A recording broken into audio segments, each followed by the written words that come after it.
सभी प्यारे बच्चे को गुड इवनिंग। चलिए बच्चे, हम लोग आज का सेशन जो है ना वो ऑन करते हैं। और आज भी कुछ बेहतरीन क्वेश्चन पिटारे सर निकाल कर लाया हूं। और आज हम लोग इन बेहतरीन क्वेश्चनों का लुत्फ यहाँ उठाएंगे। तो देखिए, आज का ये पहला क्वेश्चन अगर ध्यान से देखोगे तो एनालॉगी क्वेश्चन से है। प्रयागराज आए बाबू, कुंभ मेले में बड़ा भीड़ होता है। रे मुझे भीड़ से बड़ा डर लगता है, भीड़ से एकदम एलर्जी होती है। तो भीड़ में जाना मैं पसंद ही नहीं करता। अपने शहर का दशहरा घूमे हुए मुझे लगता है कि 15 साल से ऊपर हो गए हैं। ठीक है, भीड़ बिल्कुल नहीं पसंद। गुड इवनिंग बच्चे, गुड इवनिंग। हर हर महादेव बाबू। चलिए, तो देखिए पहला क्वेश्चन का देखिए शिवम ने आंसर भी दे दिया कि सर आंसर बी होने वाले हैं। ठीक है, अब ध्यान से देखो। एक है ना बाबू, अगर हम एक में 5 को ऐड कर दें तो ये हो जाएगा 6। और 6 का अगर स्क्वायर कर दें तो हम लोग 36 लिख सकते हैं। बोलो, लिख सकते हैं कि नहीं? इसी तरह से हमारे पास क्या है, 0 2। अगर इसमें हम लोग 5 ऐड करते हैं तो 7 हो जाएगा। और 7 का स्क्वायर अगर करते हैं तो सती सती 49 हो जाएगा। बोलो, है कि नहीं? तो 49 किस में है बच्चे? तो ऑप्शन नंबर बी में दे रखा है। तो पहले वाले का आंसर हम लोग ऑप्शन नंबर बी लगा लेंगे। अच्छा, मेरे बगल से ही क्लास कर रहे हैं, बहुत बढ़िया बच्चे। नेक्स्ट क्वेश्चंस की ओर मूव करेंगे और देखेंगे दूसरे क्वेश्चंस में क्या कहता है। अब देखो, ये कोडिंग डिकोडिंग का खूबसूरत सा क्वेश्चन है। ठीक है, अब मैंने खूबसूरत क्यों कहा तो इसकी खूबसूरती दिखाता हूं मैं आपको। MANGO और E। वैल्यू क्या लिखा है? 13। और क्या लिखा है? 14। और क्या लिखा है? 15। तो इसकी खूबसूरती क्यों है क्वेश्चंस की? तो देखो, एक घर छोड़कर और सिर्फ उसके प्लेस वैल्यू को लिख दिया गया। यानी 1 3 5 वाले का प्लेस वैल्यू जो है ना, बस वही मेंशन किया गया। तो पहले नंबर पे M था तो M की प्लेस वैल्यू 13 हो गई। तीसरे नंबर पे N था तो N की प्लेस वैल्यू 14 हो गई। और पांचवें प्लेस पे O था तो O की प्लेस वैल्यू 15 हो गई। इसी तरीके से अगर हम इगेल का करें, ठीक है, तो किसकी किसकी प्लेस वैल्यू चाहिए?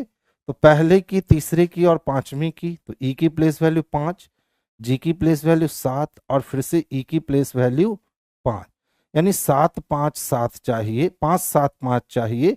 जैसा कि ऑप्शन नंबर डी में हमें स्पष्टता देखने को मिल रहा है। तो आंसर हम लोग बच्चे ऑप्शन नंबर डी को करेंगे, जो इसके लिए सबसे बेस्ट और सबसे सुटेबल आंसर होगा। नेक्स्ट क्वेश्चंस की ओर मूव करेंगे। अब देखो, ध्यान से समझना क्या है। ओलंपस है। ठीक है, तो देखो, अगर ध्यान से देखोगे तो ओलंपस को क्या लिखा है? तो सर 18 लिखा है। फिर से क्या? तो सर 20 है, 15 है, 12 है, 24 है, 11 है और 14 है। सर ये काम कैसे कर दिया? तो देखिए बच्चे, ओ की प्लेस वैल्यू कितनी होती है? 15 होती है ना। 15 से 14 करने के लिए यानी -1। एल की प्लेस वैल्यू तो 12 होती है ना। 12 से 11 करने के लिए -1। वाई की प्लेस वैल्यू 25 होती है ना। 25 से 24 करने के लिए -1। 13 से 12 करने के लिए -1। 16 से 15 करने के लिए -1। 21 से 20 करने के लिए -1। और 19 से 18 करने के लिए -1। यानी कि आपस में इंटर क्रॉस करवाने के बाद क्या कर रखा है कि -1 की क्रिया कर रखी है। तो हम लोग सेम प्रोसेस अप्लाई करते हैं मीटिंग के साथ। देख लो, MEETING है। तो 7 में 1 माइनस होगा 6 ना। 14 में 1 माइनस होगा 13। 9 में 1 माइनस होगा 8। 20 में 1 माइनस हुआ 19। 5 में 1 माइनस हुआ 4। 5 में 1 माइनस हुआ 4। और 13 में 1 माइनस हुआ 12। यानी 6 से शुरू और 12 पे खत्म। 6 से शुरू तो है लेकिन 12 पे खत्म नहीं। 6 से शुरू नहीं, 6 से शुरू है लेकिन 12 पे भी खत्म है। और 6 से शुरू है और 12 पे खत्म है। तो देखिए, तो 12 के पहले डबल 4 चाहिए, इसमें डबल 4 नहीं है। यानी ऑप्शन नंबर सी जो हो जाएगा, यही इसके लिए बेस्ट और सुटेबल आंसर हो जाएगा। आगे चलें। देख लो, आज टोटल क्वेश्चन आपको जो है ना वो अच्छे अच्छे ही देखने को मिलेंगे। जैसे इसी क्वेश्चंस की हम बात करें, क्या है? तो गोल है हमारे पास और गोल को 3671 लिखा गया है। इसी तरीके से क्या है? हंट है हमारे पास।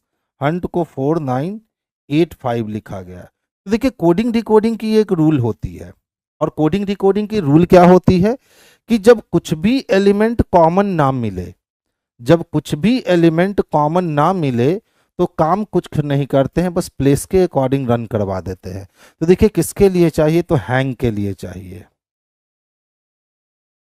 इसके लिए चाहिए हैंग के लिए। तो एच का प्लेस वैल्यू कितना, तो सर 4। ए का प्लेस वैल्यू कितना, तो सर 7। एन का प्लेस वैल्यू कितना, तो सर 8। और जी का प्लेस वैल्यू कितना, तो सर 3। 4783 चाहिए। 4783 ऑप्शन नंबर डी में स्पष्टता दिखता है। तो हमेशा बच्चे याद रखोगे, जब कुछ भी कॉमन नहीं होगा इसका मतलब है कि वो व्यवस्था जो है वो प्लेस के अकॉर्डिंग चल रही है। तो कुछ भी कॉमन नहीं था तो हमने प्लेस के अकॉर्डिंग व्यवस्था कर दी। तो हैंग के लिए हमने क्या लिखा, तो 47 और 83 हमने लिखा, जो डी नंबर ऑप्शन है ये इसके लिए सबसे बेस्ट और सबसे सुटेबल आंसर होंगे। नेक्स्ट क्वेश्चंस की ओर मूव करेंगे, 5वें नंबर की ओर। तो देखिए कहता है कि सर नीचे सूचीबद्ध 4 शब्दों में, यानी कितने शब्द हैं, तो 4 शब्द है, किसी तरह से संगत है और एक असंगत है, ऑड मैन आउट का पता करना है। ठीक है, खुश रहिए मिथुन जी। तो एम्पायर, बाउंड्री, पिच और ग्राउंड, तो ये सब मैच का पार्ट है। पिच, ग्राउंड, बाउंड्री, ये सब नॉन लिविंग थिंग पार्ट है जो मैच में यूज होते हैं। अंपायर भी मैच में यूज होता है, लेकिन ये लिविंग थिंग है, इसीलिए ए नंबर जो है ना वो डिफरेंट हो जाएगा, क्योंकि ये डिसीजन मेकर होता है। तो आंसर हम लोग बच्चे ऑप्शन नंबर ए को करेंगे, जो सबसे सुटेबल और सबसे बेस्ट आंसर होगा। वहीं हम नेक्स्ट क्वेश्चंस की ओर मूव करेंगे। तो देखिए ये वाली क्वेश्चन तो लाजवाब है। ठीक है, सावधानी हटी दुर्घटना घटी वाली बात है। वृंदावन गार्डन मैसूर में है, हैंगिंग गार्डन मुंबई में है, लोधी गार्डन सही में दिल्ली में है, ईडन गार्डन कोलकाता में है। अब सब में क्या लगाया गया है, तो गार्डन। ठीक है, तो ये सब तो रियली में ये तीनों गार्डन ही हैं, आपको फूल पौधे ये सब मिल जाएंगे। लेकिन ईडन गार्डन जो है ना ये खेल का मैदान है। ये क्या है, तो ये इकलौता जो है जो स्टेडियम है, बाकी कोई भी स्टेडियम नहीं है। वृंदावन गार्डन मैसूर में काफी फेमस है, हैंगिंग गार्डन मुंबई में फेमस है, लोधी गार्डन दिल्ली में फेमस है। ईडन गार्डन्स ये क्या है, तो ये खेल का मैदान है, इसीलिए डिफरेंट कौन हो जाएगा, तो ऑप्शन नंबर बी जो है ना वो सबसे डिफरेंट हो जाएगा। अब अक्सर बच्चे को गार्डन गार्डन गार्डन दिखता है तो वो कंफ्यूज हो जाते हैं कि कहीं कोई स्टेट से तो रिलेटेड नहीं है, जबकि ऐसी बात नहीं है। हम लोग सब जानते हैं कि ईडन गार्डन कोलकाता में है। ठीक है, और ये बैंड स्ट्रीट के आसपास उपलब्ध है, और ये काफी बड़ा मैदान है। हाँ बाबू, मेरा डेली लाइव होता है। अब ध्यान से देखोगे बच्चे, अच्छा देखिए तो ये 14 है ना और ये 16 है ना, अगर हम दोनों को जोड़ देते हैं, ठीक है, तो 16 और 14 अगर हम दोनों को जोड़ दे तो 30 मिलेगा क्या, और अगर 30 को हम दोगुना कर दे तो 60 मिल जाएगा। इसी तरह से अगर हम 25 और 15 दोनों को जोड़ दे तो 40 मिलेगा क्या, और 40 को अगर हम 2 गुना कर देते हैं तो 40 दूना 80 मिल जाएगा। यानी फर्स्ट और लास्ट को आपस में जोड़कर हम जैसे ही 2 से गुना करते हैं हमें बीच वाली संख्या प्राप्त हो जाती है। अब हमें ऐसा ऑप्शन ढूंढना है, तो देखो 21 और 15 को जोड़ेंगे तो 36 हो जाएगा, 36 दूना 72 चाहिए थे, खत्म हो गया। 20 और 40 को जोड़ेंगे 60 दूना 120 चाहिए था, खत्म हो गया। 15 और 30 को जोड़ेंगे 45 दूना 90 चाहिए था, खत्म हो गया। 21 और 19 को जोड़ेंगे 40 होगा, 40 दूना 80 चाहिए, ऑप्शन नंबर डी। ठीक है, तो ये सब क्वेश्चंस ऐसे होते हैं ना कि लॉजिक मिल गया तब तो सेकंडों में बन जाएगा, और लॉजिक नहीं मिला तो फिर मिनटों तक आप इस क्वेश्चन से संघर्ष कर सकते हो, कोई बड़ी बात नहीं है। चलिए नेक्स्ट क्वेश्चंस की ओर मूव करते हैं। अब देखो ये वाली क्वेश्चन मुझे अच्छी लगी। जय हिंद अभी जी। देखो यहां से तो नहीं, लेकिन यहां से पकड़ा रहा है। कैसे, तो सर 14 नवा 26 से होता है ना। इसका मतलब वो क्या कर रहा है ना कि 13 में 5 जोड़ रहा है। पहले 13 5 कितने हो गए, 18 हो गए। अब इस 18 को इस 13 से मल्टीप्लाई करवा रहा है, तो कितना हो रहा है, तो 234 हो रहा है। इसी तरह क्या कर रहा है कि 9 में 5 को जोड़ रहा है, तो 9 5 कितने हो गए, तो सर 14 हो गए। और इस 14 को 9 से गुना करवा रहा है, तो 14 नवा कितना होता है, तो 26 से यानी 126 होता है। अब इसी तरह से हम क्या करेंगे बाबू, 7 में हम लोग 5 को जोड़ेंगे, तो 7 5 क्या हो जाएगा बच्चा, तो 12 हो जाएगा। और 12 को इसी 7 से गुना कर देंगे, तो 12 5 60, 12 छक 84, 12 7 चलो 83, 104, 104, 12 7 कितना होता है जी, 12 5 60, 12 छक 72, 12 7 84 होता है। इसमें है, ऑप्शन नंबर सी में है। तो आंसर हमारा क्या हो जाएगा, सुदेश का ऋतिक का आंसर गलत है, गजानंद यादव जी का 126 आंसर गलत है। यानी जिन बच्चों के आंसर 84 आ रहे थे ना, उन्हीं बच्चों के आंसर जो है वो सही है। ठीक है, चलिए थैंक यू। अभी नेक्स्ट क्वेश्चंस की ओर मूव करें क्या, ध्यान से देखोगे नेक्स्ट क्वेश्चन। अच्छा बताओ बाबू, एल की प्लेस वैल्यू 12 होती है, पी की प्लेस वैल्यू 16 होती है, तो 12 में अगर हम 4 ऐड कर दे 16, और 21 में अगर हमने 4 ऐड कर दिया तो 24 हो जाएंगे, और 14 में 4 ऐड कर दिया तो 16 हो जाएंगे। यानी कि फंक्शन को बनाने के लिए हमें ऐड 4 करने हैं। इसी तरह 23 में 4 जोड़े 27, 24 में 4 जोड़े 27, ऐसा होगा क्या, 21 और 3 24 थर्ड, 14 और 4 16, 21 और 3 कितने 24, और 14 और 4 कितने 16। इसी तरह से देखो 23 प्लस 4 करेंगे तो 27 होगा, और 24 प्लस 3 करेंगे तब कितने होंगे, तो 27 होंगे, और 16 प्लस 2 करेंगे तो 18 होगा, तो 14 और 2 18, यानी 4 3 2 जुड़ रहा है। तो देखो 20 में 4 जोड़ा 24 हो गए, 9 में 3 जोड़ा 12 हो गए, लेकिन 14 में 2 जोड़ता तो 16 हो जाता, डब्ल्यू के कारण कट गया। 10 में 4 जोड़ा 14 हो गए, 21 में अगर 3 जोड़ता तो 21 3 24 होता, वाई के कारण कट गया। 14 में 4 जोड़ा 18 हो गए, 9 में 3 जोड़ा 12 हो गए, और 2 में 2 जोड़ा तो 4 हो गए। यानी ऑप्शन नंबर बी जो है यही इसके लिए बेस्ट और सबसे परफेक्ट और सुटेबल आंसर बनने वाला है। तो आंसर बच्चे हम लोग ऑप्शन नंबर बी को करेंगे। देखिए कहते हैं सर, दिए गए प्रश्न पर विचार करें और निर्णय ले कि प्रश्न का उत्तर देने के लिए कौन सा डाटा जो है ना वो पर्याप्त है, यानी डाटा सफिशिएंसी का प्रश्न है। अब प्रश्न पूछा गया है कि किचन के ग्रेनाइट का रंग क्या है।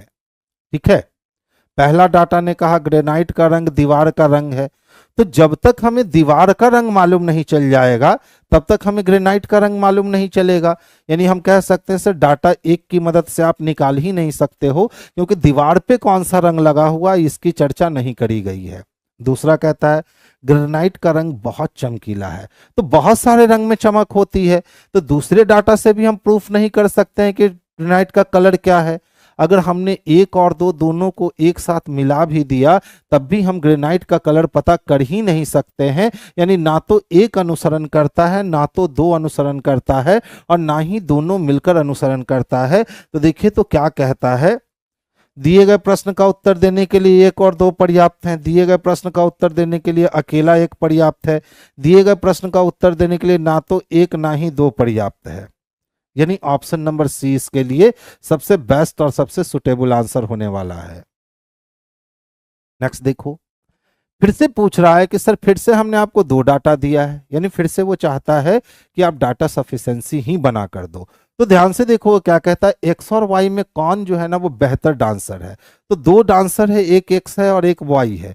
अब पूछ रहे हैं सर इन दोनों में बेस्ट कौन है। तो पहला कहता है एक्स ने अधिक ऑडिशन दिए हैं। अब सोचिए एक्स ने क्या किया है, तो बहुत सारे ऑडिशन दिए हैं, और वाई ने मंच पर अधिक प्रदर्शन किया है।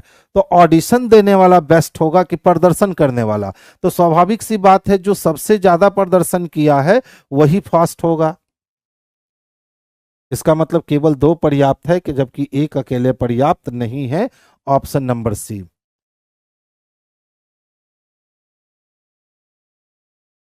हाँ, कुछ लोग आंसर तो बहुत फास्ट देते हैं लेकिन फिर बाद में चेंज भी कर लेते हैं। सही बात है बच्चे, एकदम चंदन सही पकड़े हैं। नेक्स्ट वन देखो। अब देखो बाबू, जैसे जैसे पेपर को फोल्ड किया ना वैसे वैसे पेपर को खोलो। तो देखो सबसे पहले पेपर को हमको इस रूप में लाना है। तो इस रूप में अगर हम पेपर को लेकर आएंगे ना, तो ये वाली आकृति पूरी की पूरी यहाँ पे डिजाइन हो जाएगी, और ये वाली आकृति पूरी की पूरी यहाँ पे डिजाइन हो जाएगी। अब पेपर को हम पूरा इस रूप में अगर खोल देंगे ना, तो ये वाली आकृति हमको इस रूप में डिजाइन हो करके मिलने लगेगी। ठीक है, अब देख लो ये वाली आकृति आपको ढूंढनी है कहाँ है। तो जो छोटा बच्चा होगा वो भी बता देगा कि सर बी में ही तो ये आकृति दिख रही है। तो आंसर हमारे लिए क्या हो गया, तो ऑप्शन नंबर बी जो है ना बाबू, यही इसके लिए परफेक्ट हो गया। ठीक है, तो इस वाले क्वेश्चन में कुछ करना ही नहीं था। ठीक है रोनी जी, सर फिर से कौन सा बच्चा क्वेश्चन नंबर बताना पड़ेगा तभी हम कर सकते हैं। अब देखो इसमें क्या है ना कि हम पेपर को या तो ऐसे फोल्ड करके इस पे लाए या तो इस पे लाए, चारों में से किसी को ला सकते हैं। तो जब पेपर को फोल्ड करेंगे ना तो हमको ये वाली आकृति मिलनी चाहिए। अब देखो तो कहीं है क्या, तो नहीं सर, ये वाली आकृति है सर। ठीक है, यानी कौन सा बनेगा, तो 2 नंबर ही इसके लिए परफेक्ट और सबसे सुटेबल आंसर बनेंगे। तो आंसर हो गया इसका कितना, बी नंबर। 11 फिर से बतलाना है, कुछ नहीं कहता। ऐसे देखिए, बोला कि सर एक्स और वाई में कौन ज्यादा सक्सेस है। ठीक है, तो एक्स ने ऑडिशन दिया और वाई ने परफॉर्म किया। ठीक है, अब ऑडिशन क्या होता है कि हम कहीं ऑडिशन के लिए गए, भैया हम डांसर हैं, हमने ऑडिशन दिया, पता चला रिजेक्ट हो गए, फिर दूसरा ऑडिशन दिए, फिर रिजेक्ट हो गए, फिर तीसरा ऑडिशन दिए, और वाई ने क्या किया ना कि परफॉर्म ज्यादा किया। तो अच्छा डांसर कौन, जो बार बार ऑडिशन दे रहा है वो, कि जो ज्यादा बार परफॉर्म कर रहा है वो। तो जो ज्यादा बार परफॉर्म कर रहा है ना वही अच्छा डांसर हो सकता है। ठीक है, जैसे ऐसे समझो, मान लो कि ये डांस की नहीं है, क्रिकेट की बात हो रही है। ठीक है, तो ओ का सिलेक्शन बहुत बार हुआ है। ठीक है, लेकिन ये मैच ज्यादा नहीं खेल पाया है। लेकिन पी जो है ना वो मैच ज्यादा खेला है। पी क्या किया है, मैच ज्यादा खेला है। तो बताओ, दोनों तो क्रिकेटर है, लेकिन बेस्ट क्रिकेटर कौन है, तो जो ज्यादा मैच खेला है वही बेस्ट क्रिकेटर है। आगे चले, बाहर ही होगा। नेक्स्ट वन देखेंगे बच्चे। अब देखो ये वाली क्वेश्चन तो एकदम झुंझुना वाली क्वेश्चन है, कुछ करना ही नहीं है। ठीक है, अब देखो ये वाली जो लाइन है ना छोटी वाली, अगर हम बॉक्स को इधर क्रिएट करते हैं तो पहले छोटी वाली लाइन होगी, फिर बड़ी वाली लाइन होगी, और ये बॉक्स हमारा इधर होना चाहिए, और ये दोनों लाइन जो है ना वो इस साइड होना चाहिए। यानी हमें ये वाली फिगर ढूंढकर निकालनी है। तो अगर ध्यान से देखोगे तो ये वाली फिगर इकलौती किस में दिख रही है, तो सी नंबर में दिख रही है। तो आंसर हम लोग क्या कर लेंगे बच्चे, तो ऑप्शन नंबर सी को करेंगे, जो बेस्ट और सबसे परफेक्ट आंसर बनने वाला है। नेक्स्ट वन देखिएगा, लीजिए इसमें चित्र ही गायब है, तो हम त्रिभुज गिने किसका। ठीक है, देखिए यहां पूछता है सर कितने त्रिभुज हैं, ध्यान से देखना। सबसे पहले इस वाले हिस्से में अगर देखोगे ना तो इस वाले हिस्से में आपको 8 त्रिभुज मिलने वाले हैं। कितने त्रिभुज, 8 त्रिभुज। तो 8 यहां से मिले, तो 8 यहां से मिले, 8 8 16, 8 तियाई 24 और 8 चक्को 32। तो अभी तक ऑलरेडी हम लोगों को 32 त्रिभुज मिल चुके हैं। अब 32 के बाद देखना, ध्यान दोगे थोड़ा, 32 के बाद अगर ये हम अंदर वाले को लेते हैं तो ये हमारा 33 नंबर का त्रिभुज हुआ, और ये अंदर वाला 34 हुआ, ये अंदर वाला 35 नंबर का त्रिभुज हुआ, और ये अंदर वाला 36 नंबर का त्रिभुज हुआ। अब यही क्रिया बाहर से देख लो, 36 के बाद ये वाला 37 नंबर का त्रिभुज हुआ, 37 के बाद इधर से ये वाला 38 नंबर का त्रिभुज हुआ, इधर से ये वाला 39 नंबर का त्रिभुज हुआ। ठीक है, तो पहले कितने मिले थे, 8 8 16, 8 चको 32, 33 34 35 36, इधर से 37, इधर से 38, इधर से 39, इधर से 40। तो अभी तक 40 मिल चुके हैं। 40 के बाद देखो ये बड़ा वाला अगर देखोगे तो ये रहा 41 नंबर का त्रिभुज, और इधर से बड़ा वाला देखोगे तो ये रहा 42 नंबर का त्रिभुज। इसी तरह से अगर इधर से बड़ा वाला देखोगे तो ये रहा 43 नंबर का त्रिभुज, और इधर से बड़ा वाला देखोगे तो ये रहा 44 नंबर का त्रिभुज। यानी इसमें टोटल त्रिभुज की संख्या कितनी मिल गई, तो 44 मिल गई, जो कि ऑप्शन नंबर डी में हमें स्पष्टता देखने को मिल रहा है। यानी जिन बच्चों के आंसर 40 आ रहे थे उनके आंसर बिल्कुल गलत थे। आपने 4 हिडन ट्रायंगल को काउंट ही नहीं किया। तो इसमें ट्रायंगल की संख्या टोटल बच्चे कितनी है? तो ट्रायंगल की संख्या इसमें टोटल 44 है। जिन बच्चों ने 40 काउंट किया ना, आपसे हिडन ट्रायंगल जो है वो बिल्कुल छूट चुका है, इसीलिए आंसर ऐसा हो गया आपका। नेक्स्ट वन देखिए, इसको कहते हैं फिगर मैट्रिक्स। क्या कहते, अच्छा फिगर मैट्रिक्स नहीं, इसको सिंपल मैट्रिक्स कहते हैं। इसमें करना कुछ नहीं होता है। अब जो भी प्रश्न है, ठीक है, हम लोग इसमें पीछे से आगे की ओर चेक करेंगे, तो ध्यान से देखिएगा। पहले हम लोग ई की बात करें तो ई के लिए क्या लिखा है? 87। अगर हम 8 में लेटकर जाते हैं और 7 में खड़े हो जाते हैं तो हमारी मुलाकात बी से होगी।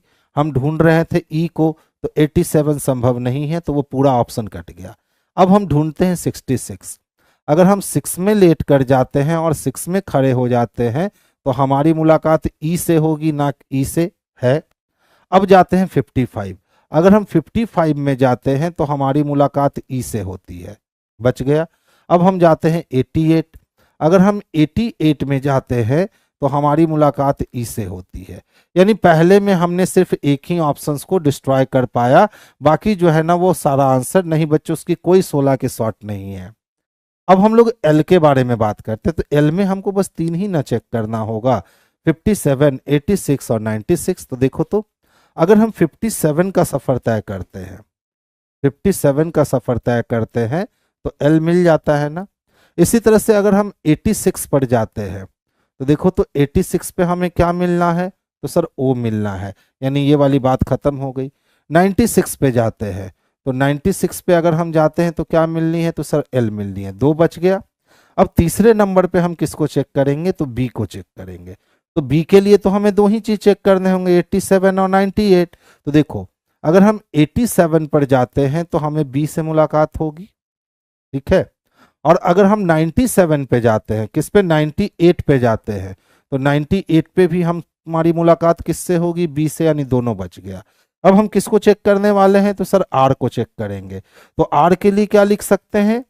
तो 22 लिख सकते हैं या 41 लिख सकते हैं। तो देखो, तो अगर हम 22 में जाते हैं तो हमारी मुलाकात किससे होती है? आर से।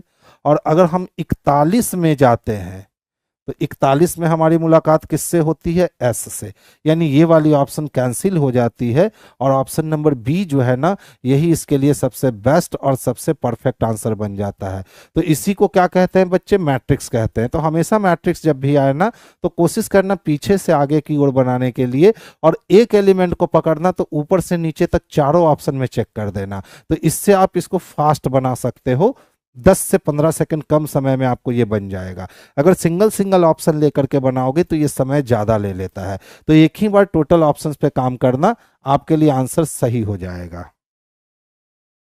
नेक्स्ट देखो क्या कहता है। अध्ययन कीजिए और नीचे दिए गए प्रश्नों के उत्तर दीजिए। कौन सी संख्या उन कवियों को दर्शाती है जो निबंधकार, नाटककार और लेखककार भी है? यानी चारों चाहिए, निबंधकार भी चाहिए, नाटककार भी चाहिए, लेखक भी चाहिए और कवि भी चाहिए। तो देखिए, चारों चाहिए यानी एक ही जगह मिल रहा है और वो है 6, ऑप्शन नंबर सी। चारों किस में मिल रहा है? 6 में, तो option number C. Next one देखेंगे।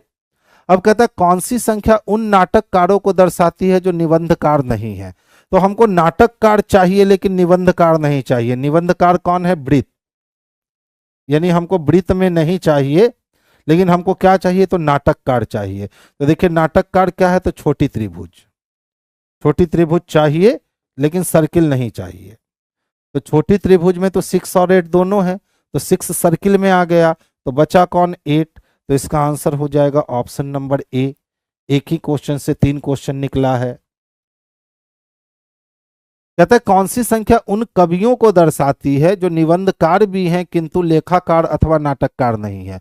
यानी हमको कवि तो चाहिए और क्या चाहिए? सिर्फ निबंधकार चाहिए। तो कवि किसको दर्शाता है? तो आयत को। और निबंधकार किसको दर्शाता है? तो वृत्त को। यानी हमको ऐसा चाहिए जो केवल आयत और वृत्त में हो। तो देखिए, ये 5 ही ऐसा है जो केवल आयत और वृत्त में है, क्योंकि उसको ना तो लेखक चाहिए ना तो नाटककार चाहिए। तो हम लोग आंसर किसको लगाएंगे? तो ऑप्शन नंबर ए को लगाएंगे। तो इसके लिए भी हमारा परफेक्ट आंसर जो है ये ऑप्शन नंबर ए ही जाएगा। नेक्स्ट वन देखोगे। पृथ्वी, बृहस्पति और सौरमंडल के बीच के संबंध को स्थापित करना है। तो ये हमारा पूरा का पूरा सौरमंडल हो गया। सौरमंडल में कई ग्रह उपग्रह हैं, उसमें पृथ्वी एक अलग ग्रह है और बृहस्पति एक अलग ग्रह है। दोनों ग्रहों को एक दूसरे से कोई मतलब नहीं है। खुश रहिए रोशन जी। तो आंसर हमारा क्या हो गया बच्चे? तो ऑप्शन नंबर बी जो है ना बाबू, यही इसके लिए परफेक्ट और सबसे सुटेबल आंसर हो गया। नेक्स्ट देखोगे, जूता घास मोबाइल। क्या जूता घास और मोबाइल का आपस में कोई भी संबंध एक दूसरे से बनता है? तो नहीं, एक दूसरे से कोई संबंध नहीं है। इसका मतलब जूता अलग है, घास अलग है, मोबाइल अलग है, तीनों बिल्कुल अलग अलग हो गए। तो हमारा आंसर क्या चला गया? तो ऑप्शन नंबर सी इसके लिए बेस्ट और सबसे परफेक्ट आंसर बनेगा। हाँ, ये वाली क्वेश्चन अच्छी लगी मुझे। ठीक है, ध्यान से देखो। अब कह रहा है कि सर चारों में तो ई ही दिए हैं और चारों में से एक को आपको ऑड मैन आउट करना है, तो आप किसको ऑड मैन आउट कर सकते हो? अब अगर हम संख्या पे जाते हैं तो पहले वाले में चर तिहाई 12 है, यानी पहले वाले में संख्या कितनी है? तो 12 है। दूसरे वाले में 4 4 8 2 10 है। तीसरे वाले में 3 2 5 1 6 है और चौथे वाले में संख्या 4 है। ठीक है, इसका मतलब है कि संख्या के माध्यम से तो हम निकाल ही नहीं सकते हैं, ई की संख्या सब में सम संख्या ही है। तो अब क्या बनेगा? तो ध्यान से देखिए कि क्या बनेगा। अगर हम इसके सभी कॉर्नर को जोड़े तो एक वर्ग बना सकते हैं। अगर इसके सभी कॉर्नर को जोड़े तो एक वर्ग बना सकते हैं। इसके भी सभी कॉर्नर को जोड़े तो एक वर्ग बना सकते हैं। लेकिन इसके सभी कॉर्नर को जोड़े तो वर्ग नहीं बनेगा, यानी ये वाली आकृति डिफर्ड है। और ये वाली आकृति किस में दे रखी है? तो ऑप्शन नंबर बी में दे रखी है। तो आंसर ऑप्शन बी है। हाँ बच्चे, बिल्कुल झुंझुना वाला क्वेश्चन था, लेकिन लॉजिक बड़ा तगड़ा था। क्योंकि अगर हम 2 4 6 8 लेकर चलते, अगर इवन नंबर पकड़ कर चलते तो वो बिल्कुल नहीं बनने वाला था। लेकिन उसके डिजाइन से अगर हम देखने जाते हैं तो सी नंबर, तीसरा ऑप्शन यानी बी नंबर ऑप्शन जो है ना, वो बिल्कुल अलग रिएक्ट करेगा। बाकी सब आकृति जो है उसको कनेक्ट करने पर स्क्वायर प्राप्त हो जाएंगे, लेकिन 2 नंबर पे, 3 नंबर पे स्क्वायर प्राप्त नहीं होंगे। सर मैं प्लेटफॉर्म ऑनलाइन टेस्ट लिया था टेक्नीशियन का, मेरा चेन्नई से फीटर ओबीसी 79 मार्क्स है, होगा सर? चांसेस तो हैं गुलशन।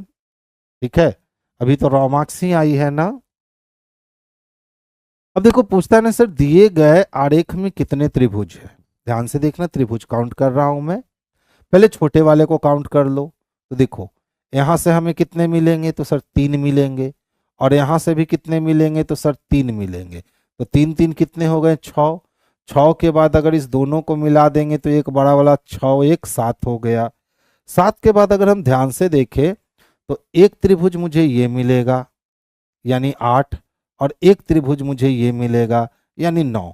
इसके अलावा हम कितना भी त्रिभुज खोजने की कोशिश करें, अब हम त्रिभुज बना ही नहीं सकते हैं।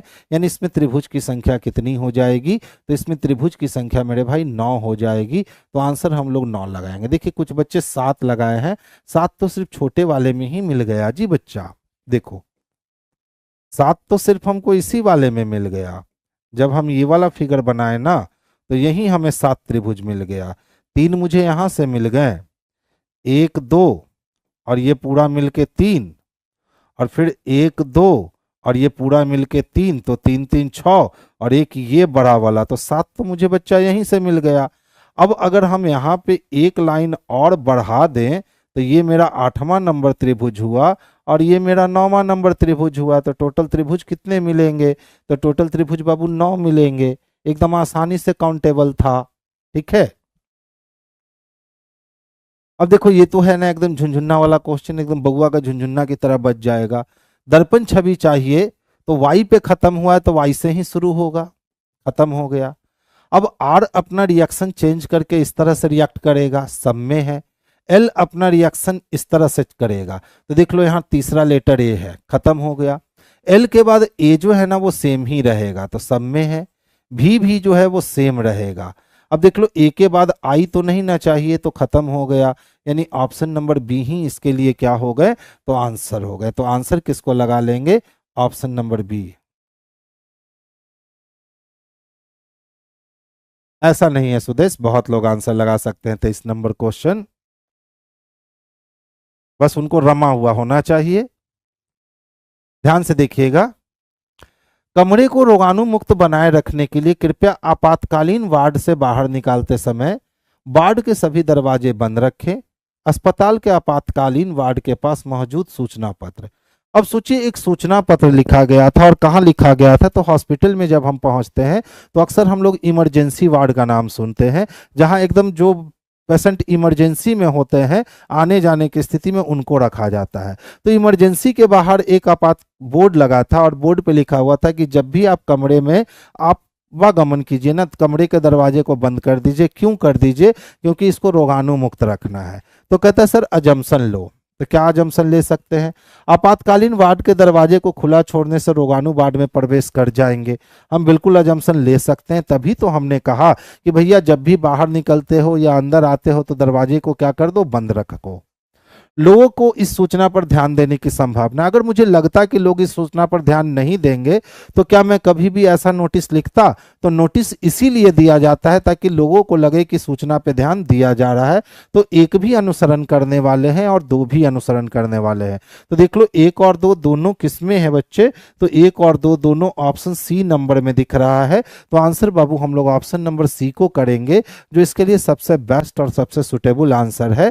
तो आंसर हम लोग एक और दो दोनों को लगाएंगे। ठीक है। बहुत सारे बच्चे ने बी लगाया है कि सर केवल धारणा एक है। तो हमेशा याद रखिएगा, जब भी कोई सूचना दी जाती है ना, तो यही सोचकर के सूचना दी जाती है कि इस सूचना का लोग ध्यान से पालन करेंगे या इस सूचना को लोग पढ़ेंगे। ठीक है। तो कहीं भी सूचना का मोटो यही होता है कि लोग इसे पढ़े। तो यही तो हम अजम्पशन ले सकते हैं कि लोग इस सूचना पर ध्यान देने की संभावना है। अगर मुझे लगता है कि मैंने जो नोटिस बोर्ड में सूचना लगाई है अब ये लोग पढ़ेंगे ही नहीं, तो मैं सूचना ना लगाकर अनाउंसमेंट करवाता कि भैया जो भी आवागमन कर रहे हैं वो दरवाजा को बंद कर दीजिए। तो सूचना देने का मतलब ही होता है कि लोगों का ध्यान उस सूचना पे जाएगा। आप भी कभी बैठकर टेलीविजन देख रहे होते हो और कोई इंफॉर्मेशन वाली वीडियो आती है तो आप उसको सचेत होकर के सुनने की कोशिश करते हो। तो सूचना क्यों दी जाती है? ताकि उस पर लोगों का ध्यान केंद्रित हो। तो एक और दो दोनों ऑप्शन जा रहे हैं। तो आंसर हमारे एक और दो दोनों जाएंगे बच्चे, जो ऑप्शन नंबर सी में स्पष्टता दे रखा है। नेक्स्ट वन देखोगे,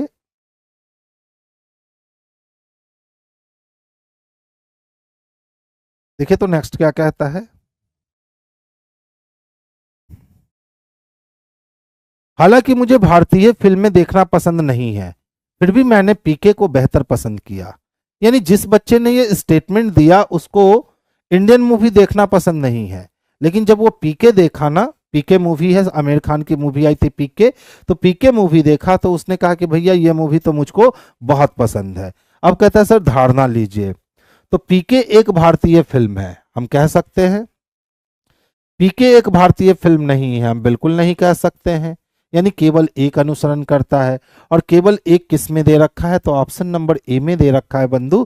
तो आंसर भी हमारा ऑप्शन नंबर ए जो है ना, यही इसके लिए परफेक्ट और सबसे बेस्ट आंसर बनने वाला है। नेक्स्ट क्वेश्चंस की ओर मूव करेंगे। अब देखिए, ये क्वेश्चन आपके एनटीपीसी स्टेज 1 में 30/1/2021 को शिफ्ट 1 में पूछा गया है, और ध्यान से अगर देखोगे तो ये पजल का क्वेश्चन है। क्या कहा गया है? 6 व्यक्ति ABCDEF है, जिनमें से प्रत्येक को 6 अलग अलग रंग, लाल, हरा, नीला, काला, नारंगी और सफेद में से कोई एक रंग पसंद है, लेकिन जरूरी नहीं कि इसी क्रम में। उनमें से प्रत्येक 6 अलग अलग शहर में रहते हैं, जैसे दिल्ली, मुंबई, हैदराबाद, चेन्नई, बेंगलोर और कोलकाता में एक घर है, लेकिन जरूरी नहीं कि इसी क्रम में। तो बताओ बच्चे, लोग कितने? तो सर लोग 6 हैं। कलर कितना? तो सर कलर भी 6 हैं। अब देख लोगे तो घर भी कितने शहर में है? तो सर 6 शहर में है। तो जब ऐसी व्यवस्था हो कि बेस और एलिमेंट सारे के सारे क्या हैं? सेम है। तो जब बेस और एलिमेंट सेम है ना, तो कुछ मत करोगे, सबसे पहला काम करोगे कि एक सर्किल डिजाइन करोगे, जितने लोग हैं उतने लोगों की व्यवस्था कर लोगे। तो 6 लोग हैं तो 6 लोगों की व्यवस्था कर लो, और इस सर्किल के अंदर एक सर्किल और बिल्ड कर दो। हो गए?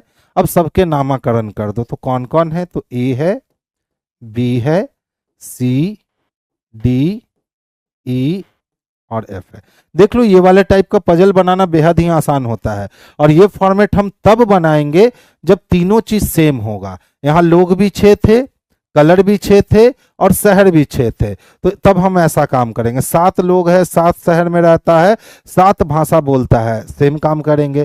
तो जब भी बेस और एलिमेंट सेम हो पजल में तो बस इस तरह से सर्किल बना दीजिए, जितने लोग हैं उसका नामकरण लिख दीजिए, जो है उसको अंदर और जो नहीं है उसको बाहर लिख दीजिए। अब देखो क्या कहता है, ध्यान से देखना। ए के पास दिल्ली में एक घर है, लेकिन वो नारंगी और सफेद रंग पसंद नहीं करता है। तो ए के पास कहाँ घर है? तो ए के पास दिल्ली में घर है, लेकिन उसको क्या नहीं पसंद है? तो सर ए को सफेद नहीं पसंद है और ए को नारंगी भी पसंद नहीं है। तो जो है वो अंदर और जो नहीं है वो बाहर। अब कहता है सर बी नीला और काला रंग को पसंद नहीं करता है और मुंबई में नहीं रहता है। तो बी को कौन कौन रंग नहीं पसंद है बच्चा? तो नीला नहीं पसंद है, काला नहीं पसंद है और कहाँ नहीं रहता है? तो मुंबई में नहीं रहता है। तो जो नहीं है वो बाहर लिख करके काट दीजिए। आगे चलिए। एफ के पास बेंगलोर में एक घर है और वो लाल रंग पसंद करता है। तो जहां भी एफ है इसके पास कहाँ घर है? तो बेंगलोर में एक घर है और वो कैसा रंग पसंद करता है? तो वो लाल रंग पसंद करता है। छोड़ दिए। डी के पास हैदराबाद में घर है, तो डी के पास जो घर है वो कहाँ है? तो हैदराबाद में है। और फिर कहता है कि और उसे नीला या काला रंग पसंद है। तो इसको कौन सा रंग पसंद है? तो या तो नीला रंग पसंद है या तो डी को काला रंग पसंद है। नहीं नहीं बोला है, पसंद है बोला है। सी को हरा रंग पसंद है। सी को कौन सा रंग पसंद है बच्चे? तो हरा रंग पसंद है और वो चेन्नई में रहता है। तो सी कहाँ रहता है? तो चेन्नई में रहता है। ई नारंगी रंग को पसंद करता है। ई का पसंदीदा रंग क्या है? नारंगी है। अब ध्यान से देखिएगा, रंग की अगर हम बात करें ना तो 1 और 2 और अंदर भी बात करें तो 2। तो देख लो, अगर बी मुंबई में नहीं रहने वाला है तो ई मुंबई में रहेगा। अब एक व्यक्ति जो और बच गया वो कहाँ का हो गया? तो कोलकाता का हो गया, यानी बी कोलकाता में रहने वाला है। अब यही पूछ रहा है कि कौन कोलकाता में रहता है और सफेद रंग पसंद करता है। तो ध्यान से देखना, इसे नीला रंग पसंद नहीं है, लेकिन इस भाई जी को नीला और काला में से एक पसंद है। तो इसको नीला भी नहीं पसंद और काला भी नहीं पसंद। तो इसमें से एक व्यक्ति नीला रख लेगा और ये व्यक्ति काला रख लेगा, या ऐसा हो सकता है कि यह व्यक्ति नीला रख लेगा और यह व्यक्ति जो है वो काला रख लेगा। तो अब एक रंग बच कौन गया? सफेद। तो सफेद वाला रंग जो था वो बी के पास चला गया और हमारा अरेंजमेंट एक अटेम्प्ट में बन करके तैयार हो गया। अब क्वेश्चंस क्या पूछ रहा है, ध्यान से देखो। कौन कोलकाता में रहता है और सफेद रंग पसंद करता है? तो बच्चे बी कोलकाता में रहता है और सफेद रंग पसंद करता है, यानी ऑप्शन नंबर ए को आंसर कर लेंगे। इसी को हम लोग बच्चे पजल कहते हैं। इसी को क्या कहते हैं? पजल कहते हैं। अगर आपको फॉर्मेट पता चल गया कि किस टाइप के पजल को किस फॉर्मेट में रखेंगे तो जल्दी बना लोगे। ठीक है, नेक्स्ट वन देखोगे। देखिए कहता है ध्यान से पढ़िए और उत्तर दीजिए। 8 व्यक्ति A B C D E F G H एक वृत्ताकार मेज पर एक दूसरे की ओर मुख करके बैठे। सिटिंग अरेंजमेंट का क्वेश्चन है। 8 लोगों की हम लोग व्यवस्था कर लेंगे और 8 लोगों का फेस जो है बच्चे वो सेंटर की ओर है। अब जैसे जैसे प्रश्न कहा गया है वैसे वैसे काम कर दो। सबसे पहले कहा गया ए ई और जी के बीच बैठा है, तो कोई ए है जिसके एक तरफ ई और दूसरे तरफ जी है, यानी वाइस वर्सा केस। फिर कहता है जबकि जी एफ के दाईं ओर दूसरा है। एफ के दाईं ओर पहला नहीं दूसरा है। कौन? जी। तो बताओ जैसे ही जी यहां आएगा तब ए की कंडीशन यहां और ई की कंडीशन यहां लगने वाली है। फिर कहता है एच डी और बी के बीच में है। तो एच कहाँ है? तो डी और बी के बीच में है। इसका मतलब एच को यहीं रहना पड़ेगा। या तो बी डी यहां हो सकता है या तो डी बी यहां हो सकता है। आगे चल दीजिए। ए और बी एक दूसरे के सामने बैठे हैं, तो ए के सामने कौन बैठा है? तो सर बी बैठा है। तो यहाँ तय हो गया कि सर कौन बैठेगा? तो डी। इकलौता बच गया कौन? एच। अब पूछता है ए और बी के बीच कितने व्यक्ति बैठे हैं? तो देखो ए और बी के बीच चाहे एंटी क्लॉक चलो चाहे क्लॉकवाइज चलो हर बार 3 ही व्यक्ति बैठेंगे। तो परफेक्ट आंसर हमारा सी हो गया। तो सी ही हम लोग आंसर करेंगे। ठीक है, आगे चले। नेक्स्ट वन देखोगे। अब देखो बच्चे, मैं बार बार कहता हूं कि यदि डाइस की संख्या अगर बढ़ा दी गई, यानी 3 बार 4 बार 5 बार घुमाकर दिखाया गया, तो वो क्वेश्चन ज्यादा इजी हो जाता है। कहता है आकृति 3 में लाल के ठीक सामने कौन है? तो आकृति 3 में लाल यहां है ना। अब हमको लाल के सामने ढूंढना है, तो देखो लाल यहां भी है और लाल यहां भी है। यहां तो लाल नहीं ना है, इसको छुपा दो। अब उसमें देख लो कि कौन है, इसमें देख लो कि कौन है जो इस तीनों में नहीं है। तो हमको लाल कहां कहां मिल रहा था? यहां भी, यहां भी और यहां भी। इस वाले को छुपा दो।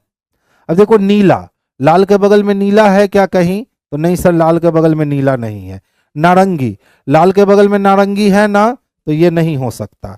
लाल के बगल में पीला है ना, तो ये नहीं हो सकता। लाल के बगल में गुलाबी है ना, तो ये नहीं हो सकता। तो कौन हो सकता है? तो नीला हो सकता है। बस इतना ही काम करना, इससे ज्यादा कुछ करना नहीं होता है डाइस के प्रश्नों में। नेक्स्ट वन देखोगे। ये क्वेश्चन तो बड़ा ही खूबसूरत है, ठीक है। ये क्वेश्चन सही में बहुत ही खूबसूरत है, एकदम मजा दे दिया ये क्वेश्चन। इसीलिए हम देखें कि बच्चे आप भी लोग जो है ना इस क्वेश्चंस का लुत्फ उठा लो। देखो क्या किया है, 7 को 4 से गुना करवाया, 7 चक्वा 28 हो गए ना। और फिर क्या किया ना कि अंदर वाली संख्या को और इस 9 को आपस में जोड़ दिया, तो 19 और 9 को जोड़ा तो फिर से 28 हो गए। इसी तरह से देख लो, 9 को 3 से गुना किया तो 9 तिया कितने हो गए? तो 27 हो गए। अब क्या है मेरे पास? 6 है ना। कितना में हम +6 कर दे कि फिर से वैल्यू मुझे 27 मिल जाएगा? तो क्या करना पड़ेगा? तो 27 में से 6 को घटाना पड़ेगा, और 27 में से 6 को घटाएंगे तो 21 आएगा। Option number B. देख लो आगे भी वही काम किया है। 8 को 5 से मल्टीप्लाई किया तो 8 पचे कितने हो गए? 40 हो गए। और 28 को और 12 को जोड़ दिया तो 28 और 12 कितने हो गए? तो 40 हो गए। यानी ऑप्शन नंबर क्या हो जाएगा बच्चे? तो ऑप्शन नंबर बी इसके लिए सबसे परफेक्ट और सबसे सुटेबल आंसर हो जाएगा। तो ये क्वेश्चन मुझे सही में बहुत ही अच्छा लगा, तो इसीलिए हमने कहा कि भैया ये क्वेश्चन आप लोगों को भी देखना चाहिए। नेक्स्ट क्वेश्चंस की ओर मूव करेंगे। अब देखो ध्यान से, ये 9 + 5 + 15 + 92, 9 5 14, 14 5 19, 19 और 2 21 का 1, हाथ में बचा 2, 2 1 3 और 9 3 कितने? तो 12। यानी सभी संख्या को आपस में जोड़ दिया गया। सेम काम करो, 16 + 19 + 24 और +20 सबको एक साथ जोड़कर देखो। 9 6 15, 15 4 19, 19 के लिए 9, हाथ में बचा 1 1 2, 2 1 3, 3 2 5, 5 2 7, यानी ये वैल्यू आया 79। तो सेम काम हम लोग क्या करने वाले हैं? 56 है ना बच्चे, 56 + 7 + 9 और +8 को हम लोग एक साथ ऐड करने वाले हैं। तो देखो 7 6 13, 13 और 9 कितने हो गए? 22, 22 और 8 30, 30 के लिए 0, हाथ में 3, 5 3 कितने? 8 हो गए। यानी 80 चाहिए। 80 किस में दे रखा है? तो ऑप्शन नंबर बी में दे रखा है। तो आंसर हमारा ऑप्शन नंबर बी हो जाएगा। आगे चले बच्चे, अमन आप सिर्फ कंटिन्यू रहोगे, आपकी रिवीजन हो जाएगी, ठीक है। बस आप कंटिन्यू रहोगे ना, आपकी रिवीजन हो जाएगी। अब देखो कितने मित्र हैं? 5 मित्र हैं, ठीक है। कितने मित्र हैं? 5 मित्र, 1 2 3 4 और ये 5। अब कहता है लंबाई में एस के से छोटा है लेकिन आर से लंबा है। तो लंबाई में एस के से छोटा है लेकिन आर से क्या है? लंबा है। एम सबसे लंबा है, तो एम जो है ये सबसे लंबा है। ए लंबाई में के से थोड़ा कम और एस से थोड़ा लंबा है, यानी कि ए इन दोनों के बीच में है। तो दूसरे नंबर पे के आएगा, तीसरे नंबर पे ए आएगा, चौथे नंबर पे एस आएगा और पांचवें नंबर पे आर आएगा और ये अरेंजमेंट पूरी तरह से बनकर तैयार हो जाएगी। कहता है कौन सा व्यक्ति है जिससे दो व्यक्ति लंबे और दो व्यक्ति छोटे हैं, तो यही वो ऐसा व्यक्ति है जिससे दो व्यक्ति लंबे भी हैं और दो व्यक्ति छोटे भी हैं। तो ए किस वाले ऑप्शन में है बच्चे, तो ए ऑप्शन नंबर डी में दिख रहा है हमें स्पष्ट रूप से। तो आंसर हम लोग ऑप्शन नंबर डी को कर लेंगे, यही इसके लिए सबसे बेस्ट और सुटेबल आंसर होगा। नेक्स्ट वन देखोगे, कहता है भारत के गौरव में अतीत का सर्वोत्तम उदाहरण पश्चिम में आयुर्वेद औषधियों की बढ़ती हुई लोकप्रियता है। तो भारत का अतीत जो है यानी भारत का पास्ट जो है ये बहुत गौरवमय है। अगर आपको ये देखना है कि भारत का पास्ट बहुत गौरवमय है तो इसका सबसे अच्छा एग्जाम्पल अभी क्या है कि आयुर्वेदिक दवाइयां जो है, आयुर्वेदिक मेडिसिन जो है, पश्चिमी देशों में इसकी लोकप्रियता क्या हुई है, बढ़ी है। यानी वेस्टर्न कंट्री में अब लोग हेमोपैथी और एलोपैथिक से ज्यादा किसका यूज कर रहे हैं, तो आयुर्वेदिक दवाइयों का यूज कर रहे हैं। ठीक है, अब कहता है सर निष्कर्ष निकालो। आयुर्वेदिक दवा औषधियां भारत में लोकप्रिय नहीं है। जानकारी हमें किसके बारे में है, तो पश्चिमी देशों के बारे में है, और हम कंक्लूजन किसका निकाल रहे हैं, तो भारत का निकाल रहे हैं, जो कि संभव नहीं है। दूसरा, भारत में एलोपैथिक औषधियां लोकप्रिय नहीं है। बताया किसके बारे में गया है, तो आयुर्वेदिक औषधियों के बारे में, और हम लोग कंक्लूजन किसका दे रहे हैं, एलोपैथिक का। तो जिसके बारे में जानकारी नहीं है उसका कंक्लूजन हम निकाल ही नहीं सकते हैं। तो ना तो एक अनुसरण करने वाला है ना तो दो अनुसरण करने वाला है, यानी ऑप्शन नंबर डी जो है ना, यही इसके लिए सबसे बेस्ट और सबसे सुटेबल आंसर बनेगा। तो आंसर बच्चे हम लोग ऑप्शन नंबर डी को कर लेंगे। नेक्स्ट क्वेश्चन देखो। अब देखो, ए से जेड तक वर्णमाला के प्रत्येक अक्षर का मान 1 से 26 तक दिया गया है। ठीक है, अब पूछता है कि सर निम्नलिखित शब्द का मान कितना होगा। तो क्या है मेरे पास, ALPHABETS।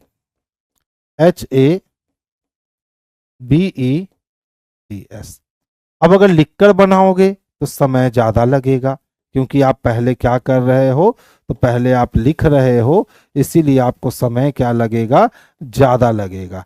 लेकिन अगर लिखकर ना बनाते हो, मेरी वाली लेन देन की प्रक्रिया अपनाते हो, तो काम आपके आसान हो जाएंगे। पूछोगे सर कैसे, तो देखो ये 20 है और ये भी मिलकर के 20-20 कितने हो गए, 40 हो गए। अब यहां से हमने इसको लिया तो 40-10 कितने हो गए, तो 50 हो गए। अगर इन दोनों को ले लिया तो 50 और 20 कितने, 70, एक 71 और एक 72, 72 के बाद 73, 74 और 10 84, यानी इसका टोटल वैल्यू कितना आने वाला है, तो 84 आने वाला है। हमने बिना लिखे हुए इसको जोड़ना स्टार्ट कर दिया ना जिस दिन, उस दिन हमारे लिए काम जो है ना वो आसान हो जाएगा और हम लोग 10 से 15 सेकंड पहले क्वेश्चंस का जवाब देने में सक्षम हो सकेंगे। तो अगर एक क्वेश्चन में आपने 10 से 15 सेकंड बचा लिया और ऐसा ऐसा 10 क्वेश्चन में आपने 10 बार 15 सेकंड बचाया, तो आप समझो कि आप एग्जाम को 60 मिनट के जगह 62-64 मिनट का बना लोगे। देखो, राजू रामू का पड़ोसी है और दक्षिण पूरब की ओर 100 मीटर की दूरी पर रहता है। वेनू राजू का पड़ोसी, यानी ढेर सारे नाम यूज किए गए हैं, और जब ढेर सारे नाम यूज किए गए हैं तो मुजवानी मत बनाना, डाटा खींच लेना, हमेशा एक्यूरेट बनेगा। राजू किसका पड़ोसी है, रामू का पड़ोसी है, और वह दक्षिण पूरब की ओर 100 मीटर पर। तो जहां राजू होगा उसके कहा, तो दक्षिण पूरब में 100 मीटर पर अगर हम जाते हैं तो हमारी मुलाकात रामू से होती है। फिर कहता है वेनू राजू का पड़ोसी और दक्षिण पश्चिम में 100 मीटर पर। तो राजू से दक्षिण पश्चिम में जाने पर कौन मिलने वाला है, तो सर वेनू मिलने वाला है। कौन मिलने वाला है, तो वेनू मिलने वाला है। और वेनू भी कितना डिस्टेंस पे मिलने वाला है, तो सर वेनू भी 100 मीटर के डिस्टेंस पे ही मिलने वाला है। फिर कहता है खादर वेनू का पड़ोसी और उत्तर पश्चिम पड़ोसी है, तो वेनू है, और वेनू का पड़ोसी है खादर, और कहाँ है, तो उत्तर पश्चिम में 100 मीटर। उत्तर पश्चिम में 100 मीटर पर जाएंगे तो कौन मिलने वाला है, तो ठीक है, तो राजू रामू का पड़ोसी था। ठीक है, और वो कहाँ था, तो दक्षिण पूरब की ओर 100 मीटर दूर, यानी राजू जो था वो रामू के दक्षिण पूरब में। ओहो हो, देखिए पूरा मामला इधर उधर भाग गया। कौन पड़ोसी है, राजू, किसका, रामू का। तो रामू लिखना है। और राजू कहाँ है? तो रामू का पड़ोसी है और वह, तो और किसके लिए? राजू के लिए। कहाँ रहता है? तो दक्षिण पूरब में, यहां राजू जाएगा। कितना मीटर? 100 मीटर। फिर क्या कहता है? वेणु राजू का पड़ोसी है और वह, और यानी कौन? वेणु, दक्षिण पश्चिम में, यानी यहां से दक्षिण पश्चिम में 100 मीटर पर आएंगे तो कौन मिलेगा? तो वेणु मिलेगा। फिर क्या कहता है? खादर वेणु का पड़ोसी है और, तो और कौन? खादर। कहां? तो उत्तर पश्चिम में 100 मीटर की दूरी पे, ये खादर है। अब पूछा जा गया है कि रामू के घर से खादर का घर किस दिशा में है। तो देखिए, रामू के घर से खादर के घर आने के लिए हमको किधर जाना पड़ेगा? तो साउथ वेस्ट में जाना पड़ेगा। तो आंसर हमारा दक्षिण पश्चिम हो जाएगा, यानी ऑप्शन नंबर बी जो है ना बच्चे, यही इसके लिए सुटेबल आंसर हो जाएगा। आवाज कट रही है? नहीं बच्चे, बैटरी की स्थिति तो बहुत अच्छी है। नेक्स्ट क्वेश्चन देखोगे, देखिए, एक ही पासे को बाबू कितनी बार घुमाया है? तो एक ही पासे को 2 बार घुमाया है। और पूछता है कि पीले रंग की सतह के विपरीत सतह पे कौन सा रंग दिखेगा। तो देखो, ना तो पहले में पीला दिखता है ना तो दूसरे में, तो अब दोनों में खोजो कॉमन क्या है। तो दोनों में एक ही एलिमेंट है कॉमन, व्हाइट। और रूल कहता है कि जब पासे को 2 बार घुमाएं और दोनों बार में एक एलिमेंट कॉमन दिख जाए तो उसका अपोजिट वो होगा जो नहीं दिख रहा है। तो पीला हमें नहीं दिख रहा था, तो पीला का अपोजिट सफेद हो जाएगा। और सफेद किस में दे रखा है? तो ऑप्शन नंबर सी में दे रखा है बच्चे। तो आंसर हम लोग ऑप्शन नंबर सी को करेंगे, जो बेस्ट और सबसे परफेक्ट आंसर है। नेक्स्ट क्वेश्चंस की ओर मूव करेंगे। देखिए, पहले 1-2 वाले बच्चे, कोई भी कीबोर्ड मेज नहीं है। तो कीबोर्ड ने कहा मुझे 2 रुपया दहेज चाहिए, और कीबोर्ड के पास 1 रुपया देने को दहेज था, खत्म हो गया। कुछ कीबोर्ड मेज नहीं है।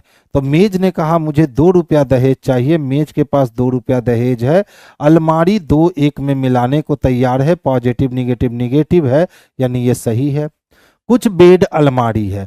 अब देखो, बेड किसके पास है? तो पॉजिटिव के पास। और अलमारी किसके पास? तो निगेटिव के पास। पॉजिटिव निगेटिव निगेटिव बन जाएगा।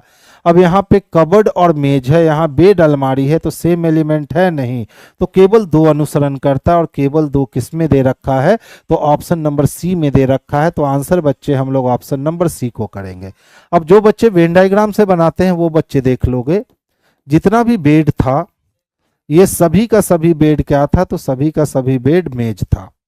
अब कोई भी मेज क्या नहीं था? तो कोई भी मेज अलमारी नहीं था, अलमारी नहीं था। और कुछ अलमारी क्या है? तो कुछ अलमारी कबर्ड है, कुछ अलमारी कबर्ड है। अब कहता है कोई भी कबर्ड मेज नहीं है। तो ध्यान से देख लो, कोई भी कबर्ड मेज नहीं है नहीं कह सकते हैं, क्योंकि कोई नहीं उसी के साथ कह सकते हैं जिसके साथ 100% वाली दुश्मनी हो। यहाँ मेज और कबर्ड में 50% वाली दुश्मनी है, और जब भी 2 वेन डायग्राम के बीच में 50% वाली दुश्मनी होगा तो कोई नहीं वाला कॉन्सेप्ट गलत हो जाएगा। दूसरा क्या कहता है? कुछ कबर्ड मेज नहीं है। तो देखिए, कबर्ड का वो हिस्सा जो अलमारी के पास है, और अलमारी की दुश्मनी मेज से है। तो कबर्ड का कुछ हिस्सा जो कि अलमारी के पास है वो कभी मेज नहीं हो पाएगा, यानी दूसरा नंबर सही है। कुछ बेड अलमारी है। अब देखो, बेड और अलमारी के बीच में 100% की दुश्मनी है, और जहां 100% की दुश्मनी होना वहां कुछ नहीं, कोई नहीं, कुछ, सब गलत हो जाता है।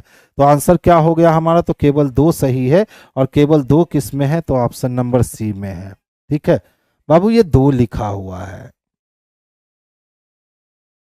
ठीक है, याद कर लोगे, बड़ा आसान होता है। सभी 21,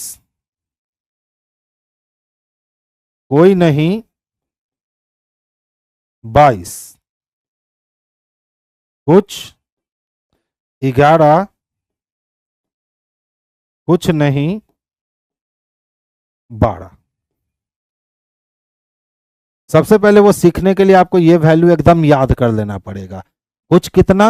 21, कोई नहीं 22, कुछ 11, कुछ नहीं 12, कुछ 11, कुछ नहीं 12, सभी 21, कोई नहीं 22। ट्रिक लिख दीजिए, ट्रिक छोटा सा है अमन, जो लिख दें बच्चे, वो पूरा का पूरा 3 घंटे का कॉन्सेप्ट चलता है। अब देखिए आज 39 क्वेश्चन है, पूछता है सर दिए गए में असंगत का चयन कीजिए, आपको ऑड मैन आउट निकालने हैं। ठीक है, तो देखो जो पहला वाला डिजिट है ना वो पहला ही रहा, लेकिन यहाँ पहला वाला डिजिट दूसरा बन गया, यहाँ भी पहला वाला डिजिट दूसरा बन गया, और यहाँ भी पहला वाला डिजिट दूसरा बन गया, यानी यही अदर से डिफरेंट है। सब में पहला डिजिट जो है वो दूसरा बन जा रहा है, लेकिन पहले वाले क्वेश्चन में पहला डिजिट जो है ना वो पहला ही बन जा रहा है। ठीक है, तो ये थी आज की 39 क्वेश्चन। कल हमारी और आपकी फिर से मुलाकात होगी, और फिर से हम लोग कल भी लगभग 40 क्वेश्चंस का लुत्फ उठाएंगे और 40 क्वेश्चंस को देखेंगे। आज कुछ क्वेश्चन जो थे वो काफ़ी बेहतरीन क्वेश्चन थे, कुछ पजल जो थे वो सही में माइंड ब्लोइंग पजल थे, सिटिंग अरेंजमेंट भी अच्छा था, एक रैंक लॉजिकल रीजनिंग का क्वेश्चन 2 थे वो भी बहुत अच्छे थे। तो चलिए बच्चे, कुछ नहीं, आज की सभा हम लोग यहीं बर्खास्त करते हैं।